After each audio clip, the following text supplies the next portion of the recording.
이 수술 절대 안 됩니다. 새벽 5시 VIP 수술실 앞에서 계약직 간호사의 절규가 복도를 가득 채웠습니다. 회장님 죽습니다.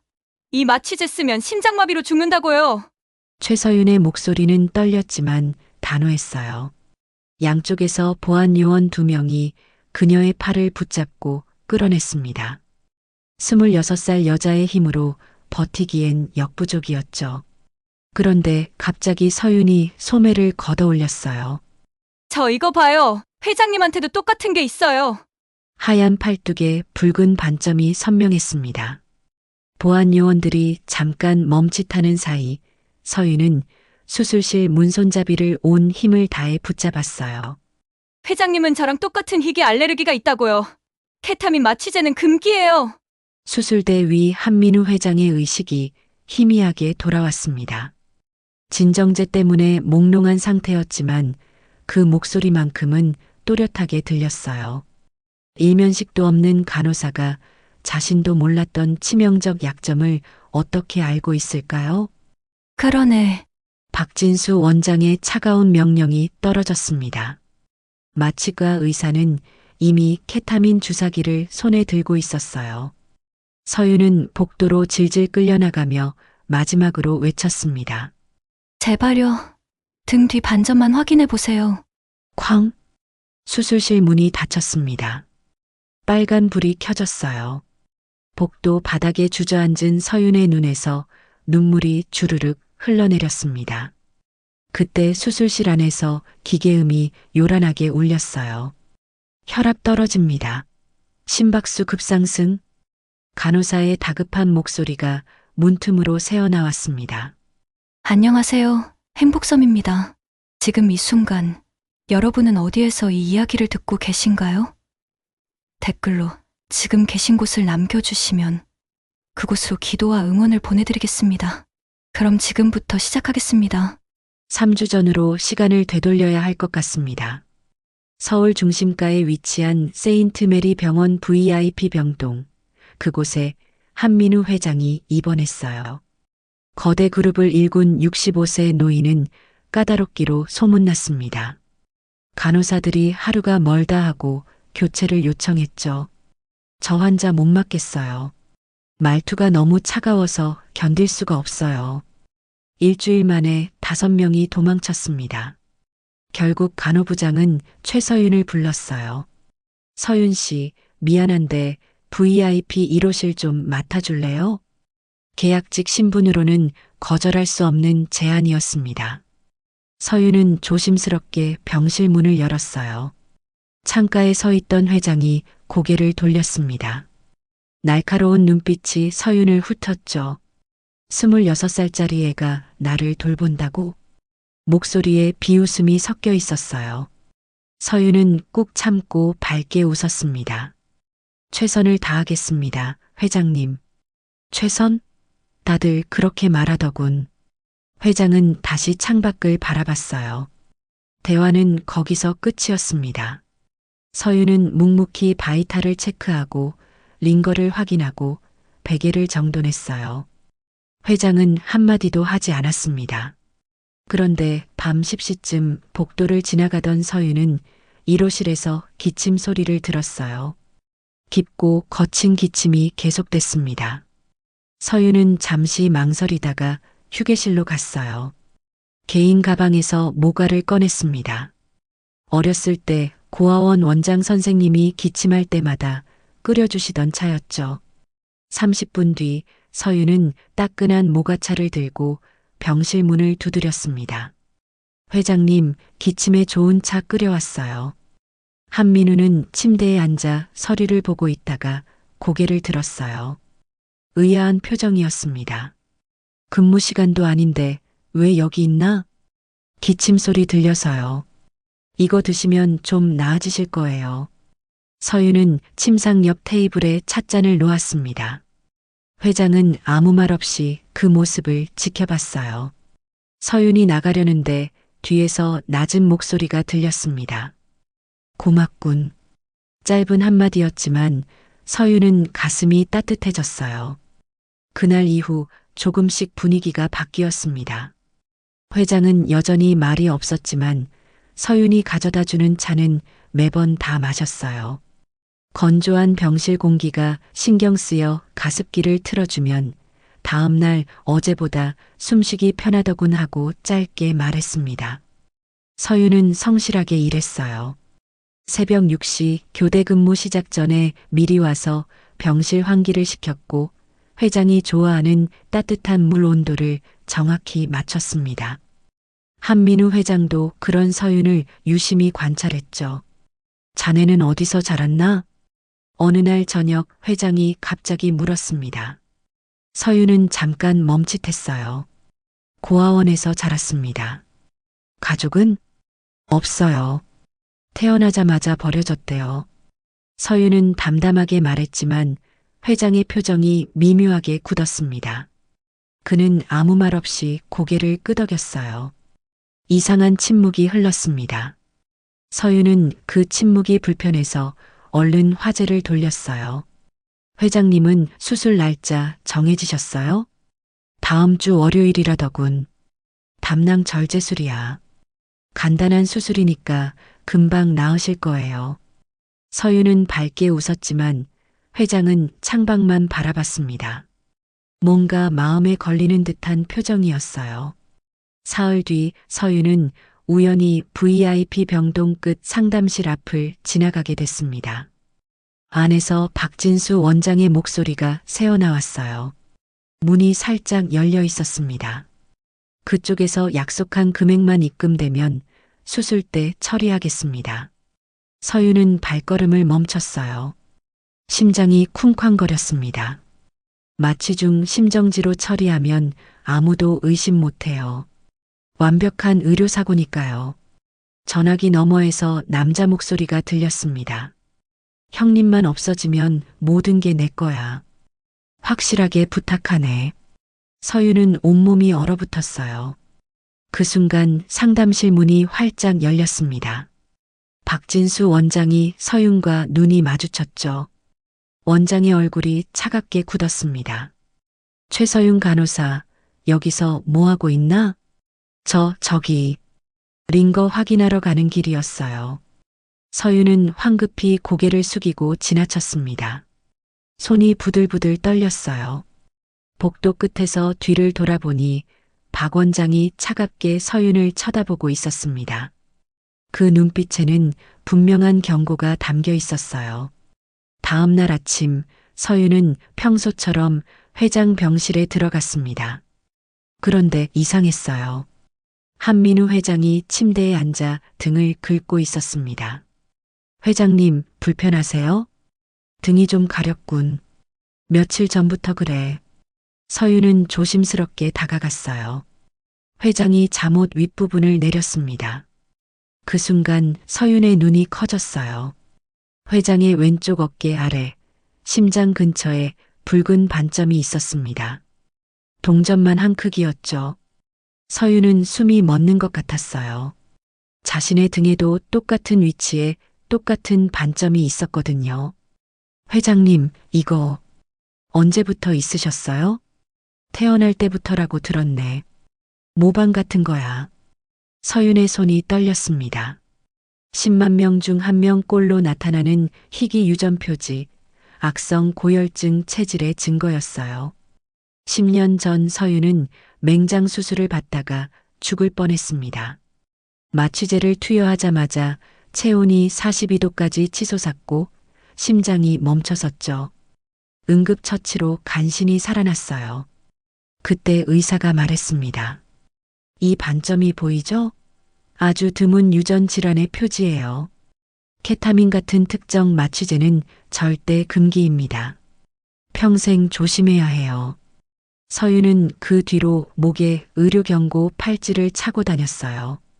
그런데 지금 눈앞의 회장에게 똑같은 반점이 있다니. 회장님, 혹시 마취제 알레르기 검사 받아보신 적 있으세요? 그런 거 왜 받아? 별일 아니겠지. 회장은 대수롭지 않게 말했습니다.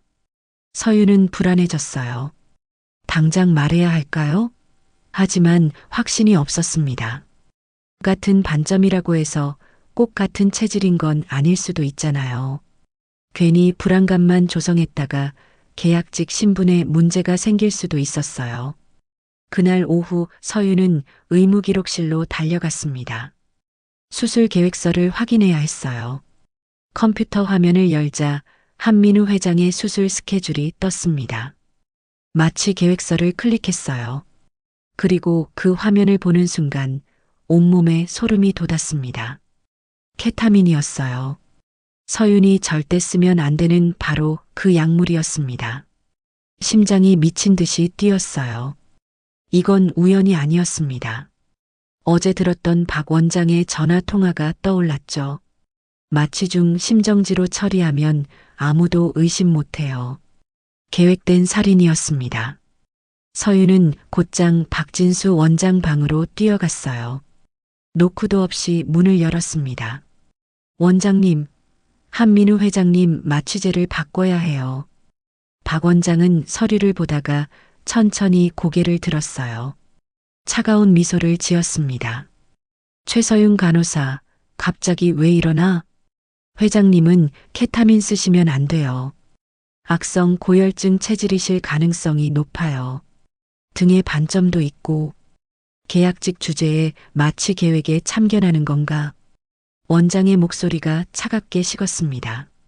서윤은 급히 말을 이었어요. 제가 똑같은 체질이에요.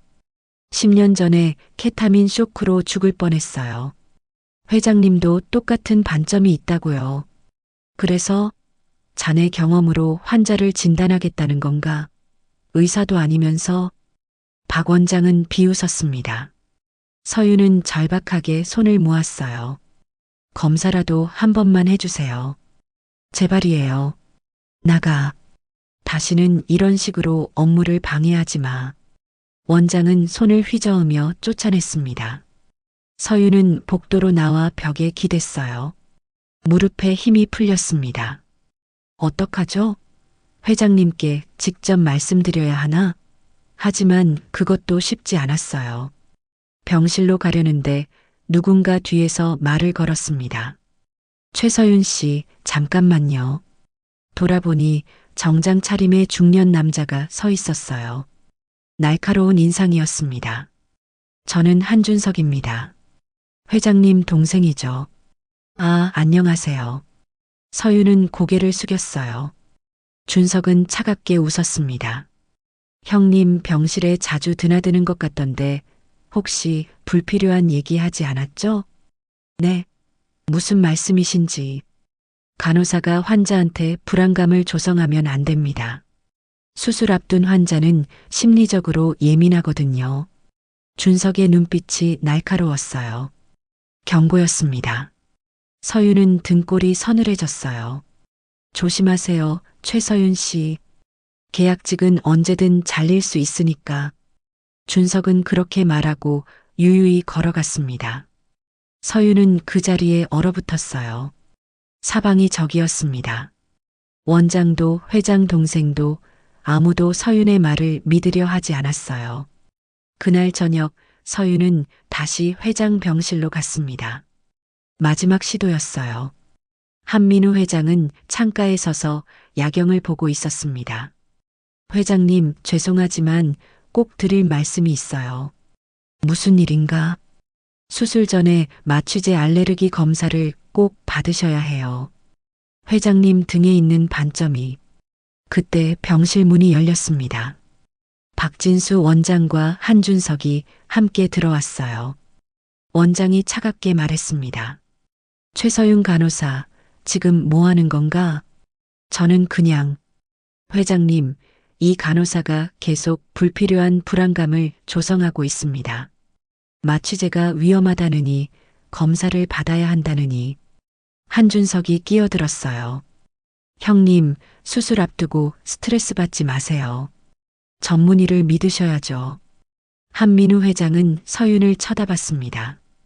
그 눈빛에는 의심이 어려 있었어요.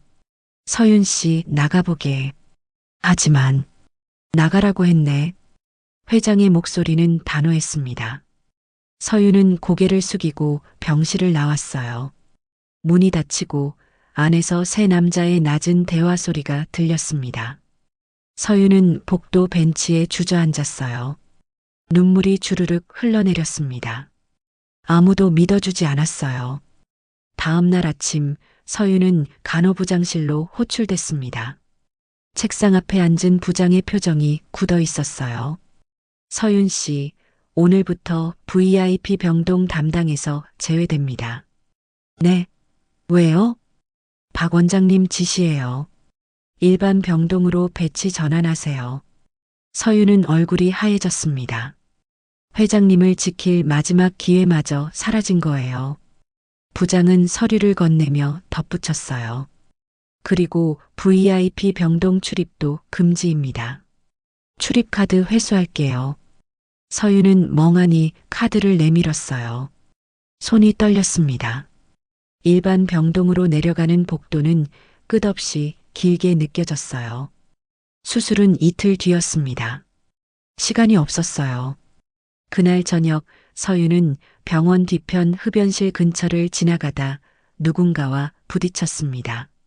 청소 카트를 끌던 김영숙 아주머니였어요. 60대 초반으로 보이는 영숙은 병원에서 20년 넘게 일한 베테랑 청소부였습니다.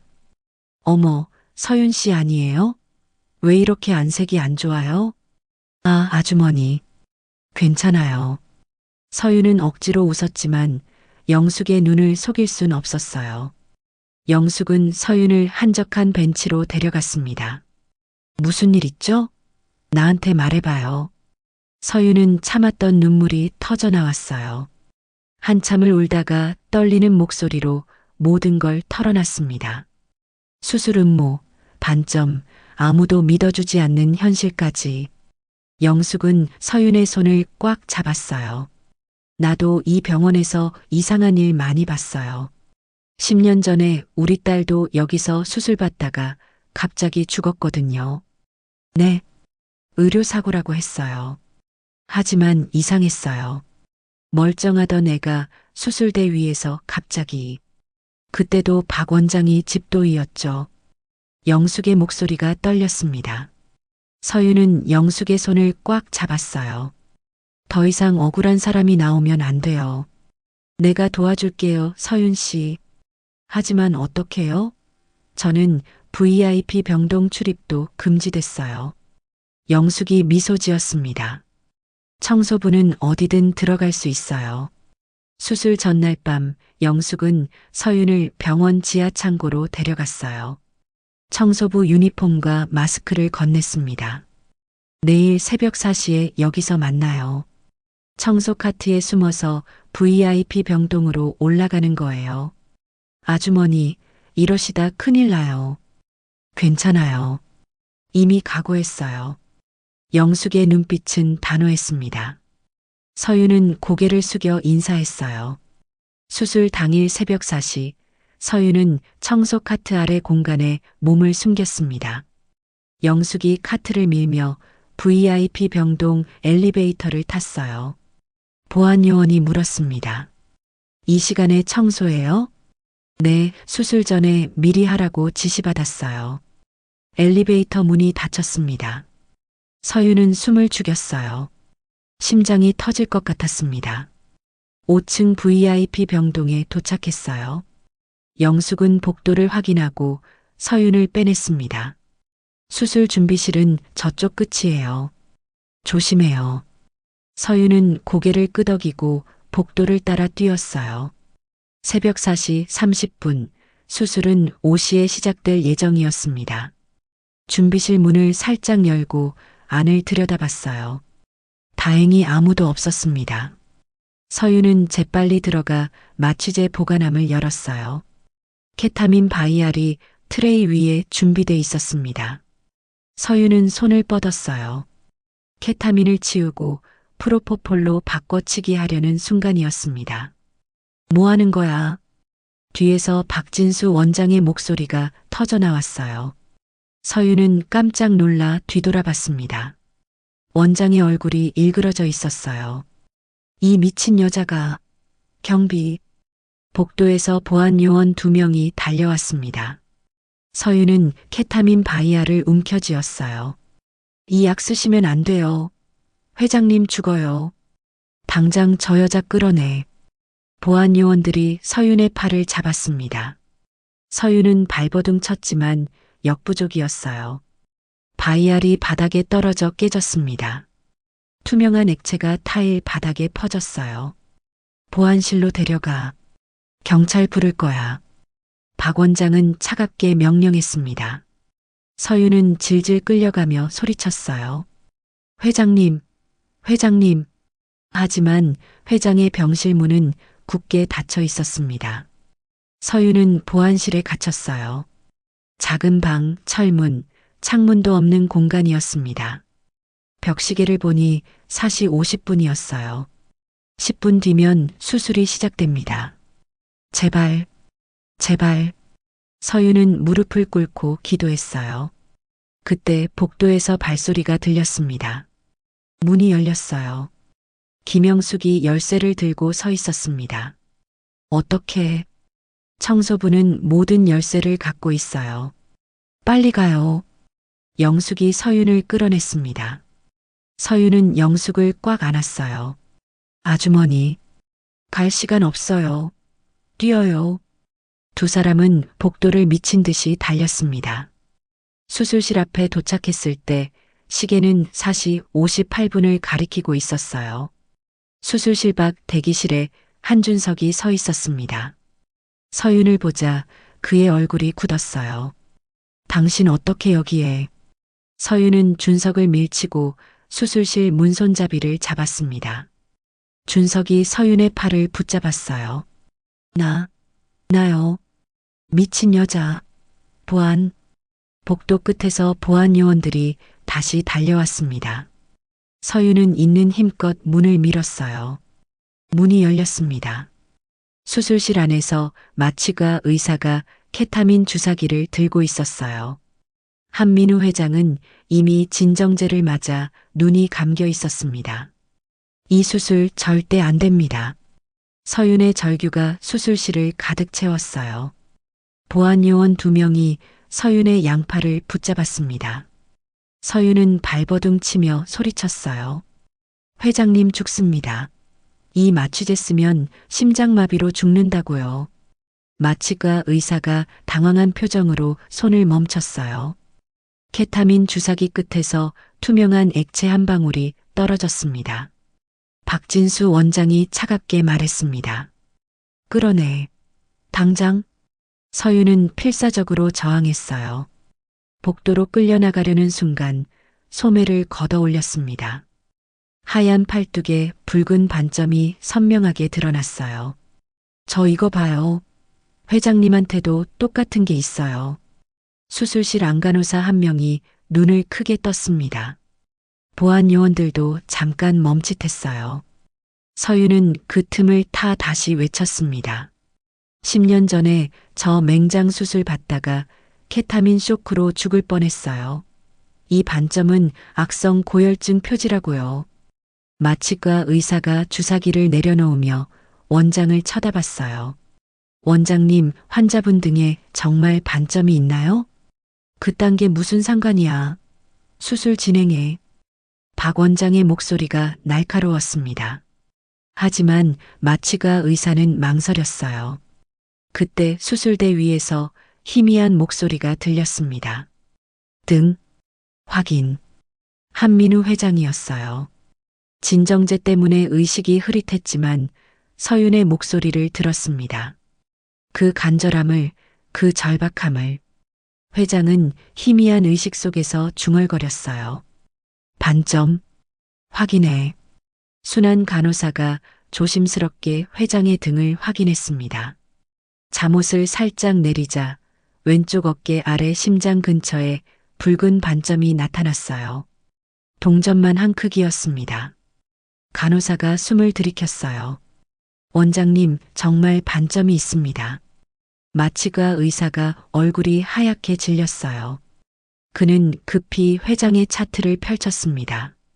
과거 수술 기록, 알레르기 검사 기록을 살펴봤어요. 그런데 이상했습니다.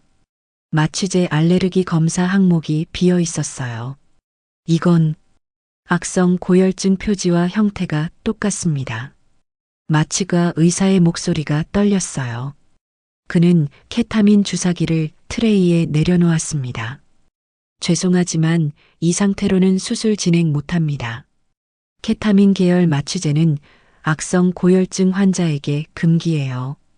체온이 급상승하고 심장마비로 이어질 수 있습니다.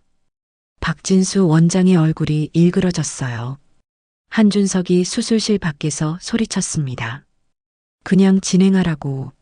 간호사 말 듣고 수술을 중단해? 하지만 마취가 의사는 단호했어요. 환자 안전이 최우선입니다. 혈액 검사부터 다시 하겠습니다. 수술실 안 분위기가 얼어붙었습니다. 보안 요원들이 서윤의 팔을 놓았어요. 서윤은 그 자리에 주저앉았습니다. 다리에 힘이 풀렸어요. 눈물이 주르륵 흘러내렸습니다. 간신히, 정말 간신히 막아낸 거예요. 수술 중단합니다. 환자분 회복실로 이송하세요. 마취가 의사의 지시에 간호사들이 움직였습니다. 한민우 회장은 침대에 누운 채 희미하게 눈을 떴어요. 서윤과 눈이 마주쳤습니다. 회장의 눈빛에 뭔가 복잡한 감정이 어려 있었어요. 고마움일까요? 의구심일까요? 박진수 원장이 서윤을 노려봤습니다. 그 눈빛은 차가운 분노로 가득했어요. 한준석도 복도에서 주먹을 불끈 쥐었습니다. 서윤은 복도로 나와 김영숙의 품에 안겼어요. 잘했어요, 서윤 씨. 정말 잘했어요. 영숙이 서윤의 등을 토닥여줬습니다. 하지만 서윤은 알고 있었어요. 이제 시작일 뿐이라는 걸. 회장의 생명은 지켰지만 더 큰 위험이 남아있다는 걸. 오후 2시 혈액 검사 결과가 나왔습니다. 한민우 회장은 정말로 악성 고열증 유전자를 가지고 있었어요. 케타민 계열 마취제는 절대 금기였습니다. 만약 그대로 수술이 진행됐다면 회장은 수술대 위에서 죽었을 거예요. 병원은 발칵 뒤집혔습니다. 의료진 회의가 긴급 소집됐고 박 원장은 해명에 급급했어요. 마취 계획은 표준 프로토콜에 따른 거였습니다. 과거 검사 기록이 없었으니. 하지만 마취가 과장이 따졌습니다. VIP 환자인데 사전 알레르기 검사를 안 했다는 게 말이 됩니까? 회의실 분위기가 험악해졌어요. 그 시각 서윤은 간호부장실에 불려갔습니다. 부장은 복잡한 표정이었어요. 서윤 씨, 회장님 생명을 구한 건 대단한 일이에요. 하지만 무단 출입과 보안 위반은 문제가 됩니다. 알고 있어요. 서윤은 담담하게 대답했습니다. 부장은 한숨을 쉬었어요. 당분간 자택 대기 처분입니다. 조사가 끝날 때까지. 네, 알겠습니다. 서윤은 고개를 끄덕이고 나왔어요. 복도를 걷는데 뒤에서 누군가 불렀습니다. 서윤 씨. 돌아보니 비서실장이었어요. 50대 초반의 점잖은 인상이었습니다. 회장님이 부르십니다. 서윤은 가슴이 두근거렸어요. 비서실장을 따라 VIP 병동 1호실로 갔습니다. 문을 열자 한민우 회장이 침대에 기대 앉아 있었어요. 얼굴에 피로가 역력했지만 눈빛만은 또렷했습니다. 들어오게. 서윤은 조심스럽게 들어갔어요. 회장은 한참 서윤을 쳐다봤습니다. 긴 침묵이 흘렀어요. 그리고 회장이 입을 열었습니다. 자네가 내 목숨을 구했군. 당연한 일을 했을 뿐입니다. 당연한 일? 자기 일자리를 걸고? 회장의 목소리에 묘한 떨림이 있었어요. 서윤은 고개를 숙였습니다. 생명보다 중요한 건 없으니까요. 한민우는 창밖을 바라봤어요. 석양이 지고 있었습니다. 그 반점 얘기 좀 더 해주게. 자네도 똑같은 게 있다고 했지? 서윤은 조심스럽게 자신의 이야기를 꺼냈어요. 10년 전 맹장 수술, 마취 쇼크, 죽음의 문턱까지 갔던 경험. 의사가 알려준 희귀 유전 질환. 회장은 조용히 듣고 있었습니다. 서윤이 말을 마치자 회장이 물었어요. 부모님은? 가족은? 없어요. 태어나자마자 고아원에 맡겨졌대요. 회장의 표정이 미묘하게 변했습니다. 뭔가 말하려다 참는 것 같았어요. 그때 병실 문이 열렸습니다. 한준석이 들어왔어요. 형님, 괜찮으세요? 그래, 괜찮네. 준석은 서윤을 힐끗 쳐다봤습니다. 그 눈빛에 저기가 서려 있었어요. 형님, 이 간호사 때문에 병원이 난리예요. 무단 침입의 업무 방해. 됐네. 회장이 손을 들어 막았습니다. 이 사람이 내 목숨을 구했어. 그걸로 충분하네. 준석의 입술이 굳게 다물어졌어요. 회장은 서윤을 보며 말했습니다. 당분간 쉬게. 복직 문제는 내가 해결하겠네. 감사합니다, 회장님. 서윤은 깊이 인사하고 병실을 나왔어요. 복도를 걷는데 뒤에서 한준석의 차가운 목소리가 들렸습니다. 끝난 게 아니야, 최서윤. 서윤은 뒤돌아보지 않았습니다. 하지만 등줄기가 서늘했어요. 폭풍 전야 같은 고요함이었습니다. 사흘이 지났습니다. 서윤은 자택 대기 중이었어요. 좁은 원룸에 앉아 창밖만 바라봤습니다. 병원에서 연락이 올까 기다렸지만 아무 소식도 없었어요. 그러던 어느 날 저녁 초인종이 울렸습니다. 문을 열자 2명의 형사가 서 있었어요. 최서윤 씨 맞으시죠? 저희 경찰입니다. 서윤의 얼굴이 하얗게 질렸습니다. 무슨 일이세요? 사기 및 공갈 혐의로 조사받으셔야 할 것 같습니다. 동행 부탁드립니다. 사기요? 무슨 말씀이세요? 형사는 태블릿을 꺼내 화면을 보여줬어요. CCTV 영상이었습니다. 서윤이 한민우 회장 병실에 들어가 차를 건네는 장면이었어요. 그런데 이상했습니다. 영상 속 서윤이 회장의 찻잔에 뭔가를 몰래 넣는 것처럼 보였어요. 이건 조작이에요. 저는 그런 적 없어요. 그리고 이건 서윤 씨 명의로 개설된 계좌입니다. 형사가 또 다른 서류를 보여줬어요. 서윤 이름으로 된 은행 계좌에 2천만 원이 입금돼 있었습니다. 송금인은 익명이었어요. 저 그런 계좌 만든 적 없어요. 한준석 씨가 고소장을 제출했습니다. 최서윤 씨가 형님인 한민우 회장님께 계획적으로 접근해서 재산을 노렸다는 내용입니다. 서윤은 다리에 힘이 풀렸어요. 이건 함정이었습니다. 정교하게 짜인 덫이었어요. 경찰서로 가는 차 안에서 서윤은 창밖을 멍하니 바라봤습니다. 어떻게 이런 일이 벌어질 수 있을까요? 조사실에서 형사가 물었습니다. 한민우 회장과는 어떤 관계입니까? 환자와 간호사 관계예요.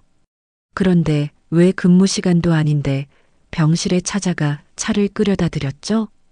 회장님이 기침하셔서 DNA 검사도 몰래 받았다면서요? 왜 그런 겁니까? DNA 검사요? 저는 그런 거 한 적 없어요. 형사는 또 다른 서류를 꺼냈습니다. 유전자 검사 의뢰서였어요. 의뢰인 란에 최서윤이라고 적혀 있었습니다. 이것도 조작이에요. 누가 저를 모함하는 거예요. 조사는 3시간이나 계속됐습니다. 서윤은 녹초가 돼 집으로 돌아왔어요. 현관문을 여는데 손이 떨렸습니다. 방 안에 들어서자마자 바닥에 주저앉았어요. 눈물이 쏟아졌습니다. 다음 날 아침 뉴스에 기사가 떴습니다. 거대 그룹 총수 노린 20대 계약직 간호사, 사기 혐의 조사 서윤의 사진까지 실렸어요. 댓글은 악플로 가득했습니다. 역시 고아 출신이 그렇지 돈 때문에 뭐든 하는구나. 재벌 노리고 접근한 것 뻔해 핸드폰을 꺼버렸지만 현실은 바뀌지 않았어요. 그날 오후 병원에서 전화가 왔습니다. 인사팀이었어요. 서윤 씨, 죄송하지만 계약 해지 통보드립니다. 네. 병원 이미지에 타격이 있어서요. 이해해 주시길. 전화가 끊겼습니다. 서윤은 핸드폰을 쥔 채 멍하니 앉아 있었어요. 모든 게 무너졌습니다. 직장도 명예도 미래도. 사흘 뒤 서윤은 짐을 쌌습니다. 이 동네를 떠날 생각이었어요.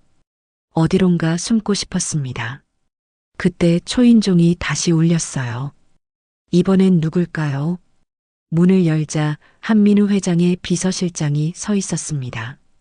서윤 씨, 회장님이 급히 부르십니다. 하지만 저는 이미 지금 당장 오셔야 합니다. 중요한 일입니다. 비서실장의 표정이 심각했어요. 서윤은 황급히 따라 나섰습니다. 고급 세단이 기다리고 있었어요. 차는 병원이 아니라 한민우 회장의 사저로 향했습니다. 서울 한남동 언덕 위 저택이었어요. 넓은 거실로 안내됐습니다. 한민우 회장이 소파에 앉아 있었어요. 그런데 회장의 얼굴이 창백했습니다. 손에는 서류 뭉치가 들려 있었어요. 앉게. 서윤은 조심스럽게 맞은편에 앉았습니다. 회장은 한참 말없이 서윤을 바라봤어요. 그리고 떨리는 목소리로 물었습니다. 서윤 씨 생일이 언제인가? 1998년 12월 15일입니다. 회장의 손이 떨렸어요. 서류가 바닥에 떨어졌습니다. 서윤이 그걸 주우려는데 회장이 먼저 손을 뻗었어요. 서류 맨 위에는 DNA 검사 결과지가 있었습니다. 서윤의 눈이 커졌어요.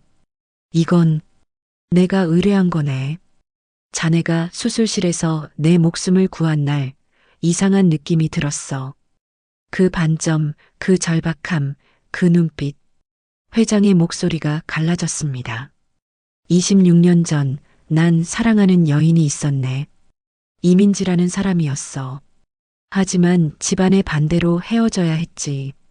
그녀가 임신한 줄도 모르고 서윤의 심장이 멎는 것 같았어요.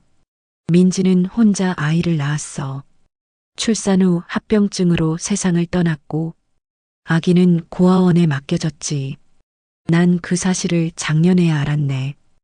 회장이 DNA 검사 결과지를 서윤에게 건넸습니다. 부녀 확률 99.9%. 서윤의 손이 떨렸어요. 결과지가 흔들렸습니다. 서윤아, 넌 내 딸이야. 회장의 눈에서 눈물이 흘러내렸어요. 서윤은 믿을 수 없다는 듯 고개를 저었습니다. 아니에요. 이건 이럴 수가. 미안하다. 26년 동안 널 찾지 못해서 혼자 두게 해서. 회장이 일어나 서윤에게 다가왔습니다. 서윤도 일어섰어요. 두 사람은 멀리서 서로를 바라봤습니다. 26년의 시간이 그 사이를 가득 채우고 있었어요. 회장이 떨리는 손을 뻗었습니다. 서윤은 한 발 물러섰어요. 그럼 왜 저를 도와주지 않으셨어요? 사기꾼으로 몰렸을 때, 경찰 조사받을 때, 해고당할 때. 서윤의 목소리가 터져 나왔습니다. 쌓였던 분노와 슬픔이 한꺼번에 쏟아졌어요. 난 몰랐네. 준석이가 모든 증거를 조작한 거였어. 뭐라고요? 그때 서재 문이 열렸습니다. 비서실장이 노트북을 들고 들어왔어요. 회장님, 디지털 포렌식 결과 나왔습니다. 노트북 화면에는 조작된 CCTV 영상 분석 결과가 떠 있었습니다. 얼굴 합성, 타임스탬프 변조, 모두 디지털 조작이었어요. 은행 계좌도 주민번호를 도용해 만든 가짜였습니다. 그리고 모든 조작의 배후엔 한준석이 있었어요. 준석이는 지금 어디 있나? 회장의 목소리가 얼음장처럼 차가워졌습니다. 공항으로 향하고 있습니다. 출국 저지 요청했습니다. 회장은 전화기를 들었어요.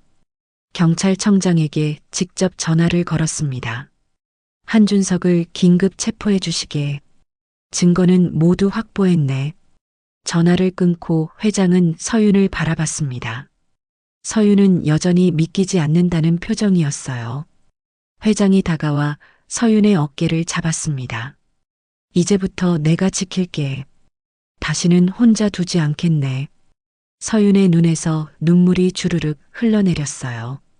26년 동안 단 한 번도 불러보지 못한 그 단어가 목구멍까지 올라왔습니다. 떨리는 입술로 겨우 속삭였어요. 아빠. 한민우 회장이 서윤을 꽉 안았습니다. 부녀는 한참을 그렇게 서 있었어요. 창밖으로 석양이 지고 있었습니다. 26년 만에 재회였습니다. 한 달이 흘렀습니다. 법원 선고 공판이 열리는 날이었어요.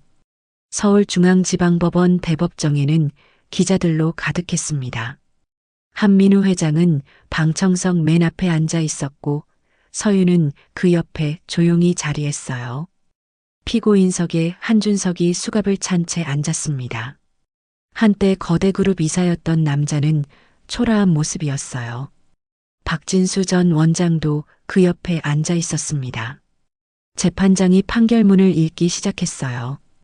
피고인 한준석은 형 한민우를 살해하려 공모했고 계획적으로 증거를 조작해 무고한 피해자를 사기꾼으로 몰았습니다. 방청석에서 웅성거림이 일었어요. 재판장이 계속 말했습니다. 또한 피고인 박진수는 의사로서의 윤리를 저버리고 금전을 받고 환자 살해를 모의했습니다. 두 피고인의 범행은 계획적이고 악질적입니다. 한준석의 얼굴이 하얗게 질렸어요. 박진수는 고개를 푹 숙였습니다. 피고인 한준석, 징역 15년을 선고합니다. 피고인 박진수, 징역 12년 및 의사 면허 영구 박탈을 선고합니다. 쾅! 재판장의 망치 소리가 법정에 울렸어요. 한준석이 비명처럼 외쳤습니다. 형님, 형님 제발 한 번만 용서해 주세요. 한민우 회장은 차갑게 앞만 바라봤습니다. 눈빛에는 더 이상 동생을 향한 정이 남아있지 않았어요. 법정 경위들이 두 사람을 끌고 나갔습니다. 준석은 끌려가면서도 계속 소리쳤어요. 형님, 형님. 하지만 회장은 끝내 돌아보지 않았습니다. 서윤은 아버지의 손을 꽉 잡았어요. 회장의 손이 차가웠습니다. 법정을 나오자 계단 앞에 수십 대의 카메라가 기다리고 있었어요. 회장은 미리 준비한 성명서를 꺼냈습니다. 오늘 저는 제 동생의 범죄를 목격했습니다. 핏줄이라는 이유로 눈 감을 수 없었습니다. 플래시가 터졌어요. 기자들이 질문을 쏟아냈습니다. 회장님, 최서윤 씨와의 관계는 무엇입니까? 회장은 서윤을 바라봤어요. 서윤이 고개를 끄덕였습니다. 회장은 다시 마이크 앞에 섰어요. 최서윤은 제 딸입니다. 26년 전 헤어진 연인과의 사이에서 태어난 제 친딸입니다. 기자들이 술렁거렸어요. 카메라 플래시가 미친 듯이 터졌습니다. 오늘부터 서윤이를 정식으로 제 딸로 인정합니다. 한서윤, 이것이 앞으로 제 딸의 이름입니다. 회장의 목소리가 떨렸어요. 서윤은 눈물을 참으며 아버지 곁에 섰습니다. 기자들의 질문이 쏟아졌지만 두 사람은 더 이상 대답하지 않고 차에 올랐어요. 차 안에서 한참 침묵이 흘렀습니다. 회장이 먼저 입을 열었어요. 서윤아, 미안하구나. 왜요, 아빠? 준석이를 끝까지 믿지 못한 것. 내가 그렇게 절박하게 말했는데도. 서윤은 아버지의 손을 잡았어요. 이제 괜찮아요. 다 끝났잖아요. 아니야. 이제 시작이야. 우리 부녀의 시작. 회장은 서윤을 바라보며 미소 지었습니다. 서윤도 처음으로 편안한 미소를 지었어요. 일주일 뒤 서윤은 병원으로 복직했습니다. 하지만 이번엔 계약직이 아니었어요. 정규직 간호사로 그리고 병원 이사회의 특별 고문으로 임명됐습니다. 동료들의 시선이 달라졌어요. 어떤 이들은 부러워했고 어떤 이들은 질투했습니다. 하지만 서윤은 신경 쓰지 않았어요. 첫 출근 날 서윤은 일반 병동을 돌았습니다. VIP 병동이 아닌 곳이었어요. 한 침대 앞에서 멈춰 섰습니다. 70대 할머니가 누워 있었어요. 보호자도 없이 혼자였습니다. 할머니, 괜찮으세요? 괜찮아요, 간호사님. 늙으니까 아픈 게 당연하지 뭐. 할머니가 쓸쓸하게 웃었어요.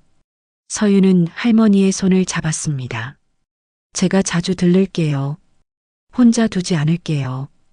할머니의 눈에서 눈물이 흘렀어요. 서윤도 눈시울이 붉어졌습니다. 자신도 한때 혼자였으니까요. 아무도 돌봐주지 않는 외로움을 알고 있었으니까요. 그날 저녁 서윤은 김영숙 아주머니를 만났습니다. 병원 뒤편 카페에서였어요. 영숙은 서윤을 보자 환하게 웃었습니다. 재벌 영희님 나셨네요? 아주머니, 그러지 마세요. 서윤이 손사래를 쳤어요. 영숙은 서윤의 손을 꽉 잡았습니다. 잘 됐어요, 정말. 서윤 씨가 행복해 보여서 나도 기뻐요. 아주머니 덕분이에요. 아주머니 아니었으면 저 아무것도 못했어요. 아니에요. 서윤 씨가 용감했던 거예요. 영숙의 눈에도 눈물이 맺혔어요. 서윤은 가방에서 봉투를 꺼냈습니다. 아주머니, 이거 받으세요. 이게 뭐예요? 장학금이에요. 아주머니, 손녀 대학 등록금이요. 제가 아빠한테 부탁했어요. 영숙이 봉투를 열어보더니 놀라서 입을 막았어요. 이렇게 많이. 이건 너무. 아주머니가 저한테 해준 게 더 많아요. 제 생명을 구해주셨잖아요. 두 여자는 한참을 울었습니다. 카페 안달은 손님들이 쳐다봤지만 두 사람은 신경 쓰지 않았어요. 한 달 뒤 서울대학교 의과대학 입학처에서 연락이 왔습니다. 한서윤의 특례 입학이 승인됐다는 내용이었어요. 회장의 후원이 아니었습니다. 서윤 스스로 준비해서 합격한 거였어요. 밤낮으로 공부하고 자격시험을 치르고 논문을 썼습니다. 합격 통지서를 받은 날 서윤은 아버지에게 달려갔어요. 회장은 서재에서 서류를 보고 있었습니다. 아빠, 합격했어요. 회장이 고개를 들었어요. 서윤의 환한 얼굴을 보자 미소가 번졌습니다. 축하한다, 서윤아. 제 힘으로 해냈어요. 아빠 도움 없이요. 그래, 내가 대단한 거야. 회장은 일어나 서윤을 안아줬어요. 서윤은 아버지 품에서 한참을 울었습니다. 기쁨의 눈물이었어요. 그런데 아빠, 하나만 부탁해도 될까요? 뭐든 말해봐. 저 기숙사에서 살고 싶어요. 특별 대우 받고 싶지 않아요. 회장은 잠깐 망설였어요. 하지만 곧 고개를 끄덕였습니다. 그래, 내가 원한다면. 고마워요, 아빠. 서윤은 다시 아버지를 꽉 안았어요. 회장도 딸을 꽉 안았습니다. 두 사람 사이에 흐르는 사랑은 진짜였어요. 26년을 기다린 만큼 깊고 따뜻했습니다. 어느 봄날 오후 부녀는 함께 차를 타고 어디론가 향했어요. 차는 서울 외곽의 한적한 공원묘지에 멈췄습니다. 두 사람은 꽃다발을 들고 언덕을 올라갔어요. 하얀 대리석 묘비가 보였습니다. 고 이민지, 서윤의 엄마였어요. 서윤이 태어나자마자 세상을 떠난 여인이었습니다. 한민우 회장은 무릎을 꿇고 묘비 앞에 꽃을 놓았어요. 손이 떨렸습니다. 민지야, 우리 딸 찾았어. 26년 걸렸지만 결국 찾았어. 회장의 목소리가 갈라졌어요. 서윤도 옆에 무릎을 꿇었습니다. 이제부터는 내가 잘 지킬게. 내가 못다한 사랑까지 다 줄게. 눈물이 묘비를 적셨어요. 서윤도 조용히 말했습니다. 엄마, 저예요. 서윤이. 아니, 이제 한서윤이에요. 목이 메었어요. 한 번도 본 적 없는 엄마였지만 가슴이 저며왔습니다. 엄마가 남겨준 이름처럼 아름다운 사람이 될게요. 아픈 사람들을 돕는 의사가 될 거예요. 서유는 묘비에 이마를 대고 한참을 울었어요. 회장도 딸의 어깨를 감싸며 함께 울었습니다. 봄바람이 두 사람의 머리카락을 쓸고 지나갔어요. 하늘에서는 따뜻한 햇살이 내리쬐고 있었습니다. 한참 뒤 두 사람은 일어섰어요. 서로의 손을 꽉 잡았습니다. 언덕을 내려오는 두 사람의 뒷모습은 평화로웠어요. 26년 동안 헤어져 있던 부녀가 이제는 함께 걷고 있었습니다. 3년이 흘렀습니다. 서울대학교 의과대학 강의실 하얀 가운을 입은 한서윤이 교수의 강의를 듣고 있었어요. 26살에 의대에 입학한 서윤은 이제 29살이었습니다. 다른 학생들보다 나이는 많았지만 열정만큼은 누구보다 뜨거웠어요. 한서윤 학생, 이번 실습 보고서 정말 훌륭했습니다. 교수가 칭찬했어요. 서윤은 겸손하게 고개를 숙였습니다. 감사합니다, 교수님. 수업이 끝나고 서윤은 도서관으로 향했어요. 시험이 코앞이었습니다. 책을 펼치려는데 핸드폰이 울렸어요. 아버지였습니다. 아빠, 서윤아, 오늘 저녁에 시간 있니? 왜요? 중요한 사람 소개시켜주고 싶어서. 서윤은 미소 지었어요. 아버지는 가끔 이렇게 깜짝 이벤트를 준비했습니다. 알겠어요. 몇 시에 갈까요? 6시에 집으로 와라. 그리고 예쁘게 입고. 전화를 끊고 서윤은 고개를 갸우뚱했어요. 누구를 만나는 걸까요? 저녁 6시 서윤은 한남동 저택에 도착했습니다. 현관문을 열자 거실이 환하게 불 켜져 있었어요. 그런데 이상했습니다. 테이블 위에 촛불이 켜져 있고 꽃이 가득했어요. 아빠, 서윤이 불렀어요. 안쪽 방에서 한민우 회장이 나왔습니다. 평소와 달리 정장 차림이었어요. 왔구나, 서윤아. 이게 무슨 일이에요? 회장은 미소 지으며 서재문을 가리켰어요. 들어가 봐. 서윤은 조심스럽게 서재문을 열었습니다. 그리고 그 안에서 본 것에 깜짝 놀랐어요. 벽면 가득 사진이 붙어 있었습니다. 갓난아기 사진, 돌 사진, 유치원 입학 사진, 초등학교 운동회 사진, 모두 서윤의 사진이었어요. 이게 어떻게? 회장이 뒤에서 말했습니다. 3년 동안 모은 거야. 고아원 원장 선생님께 부탁해서, 내가 자란 동네 사람들한테 부탁해서, 내가 살아온 26년의 흔적을 찾았어. 서윤의 눈에서 눈물이 흘러내렸어요. 사진 속 어린 서윤은 환하게 웃고 있었습니다. 혼자였지만 씩씩하게 자라고 있었어요. 아빠가 함께하지 못한 시간들이야. 미안하다, 서윤아. 아빠. 서윤은 아버지를 껴안았어요. 두 사람은 한참을 그렇게 서 있었습니다. 저녁 식사 자리에서 회장이 말했어요. 서윤아, 너한테 줄 게 있어. 회장은 서류 봉투를 꺼냈습니다.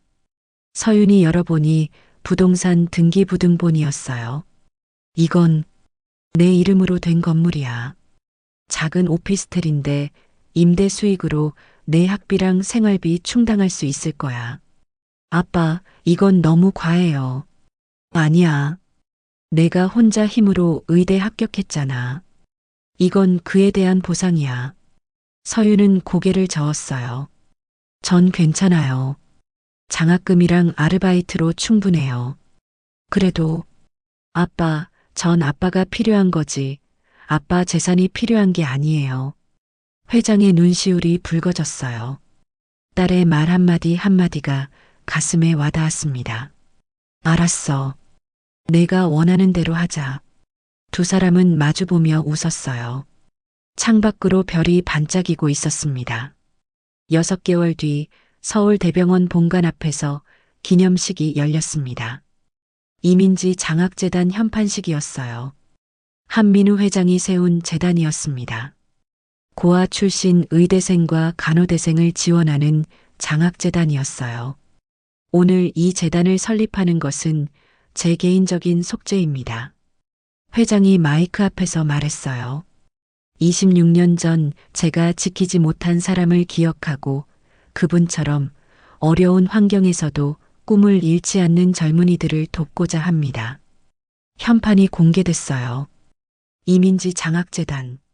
서윤은 뒤에서 조용히 눈물을 닦았습니다. 첫 번째 장학생으로 5명이 선정됐어요. 서윤은 그들 한 명 한 명과 악수했습니다. 저도 여러분과 같았어요. 포기하지 마세요. 꿈은 반드시 이뤄집니다. 젊은 학생들의 눈에서 희망이 빛났어요. 서윤은 그 모습을 보며 가슴이 벅찼습니다. 그날 저녁 서윤은 혼자 엄마 묘소를 찾았어요. 석양이 지고 있었습니다. 묘비 앞에 무릎을 꿇고 앉았어요. 엄마, 저 이제 행복해요. 정말 행복해요. 바람이 불어 머리카락을 쓸고 지나갔어요. 마치 엄마가 머리를 쓰다듬어 주는 것 같았습니다. 아빠도 잘 계세요. 저한테 너무 잘해주세요. 엄마가 못 준 사랑까지 다 주시려고 노력하세요. 서윤은 가방에서 편지 한 통을 꺼냈어요. 의대 합격 통지서였습니다. 엄마가 간호사였다고 들었어요. 저도 의사가 돼서 엄마처럼 아픈 사람들을 도울 거예요. 편지를 묘비 옆에 놓았어요. 햇살이 편지를 비쳤습니다.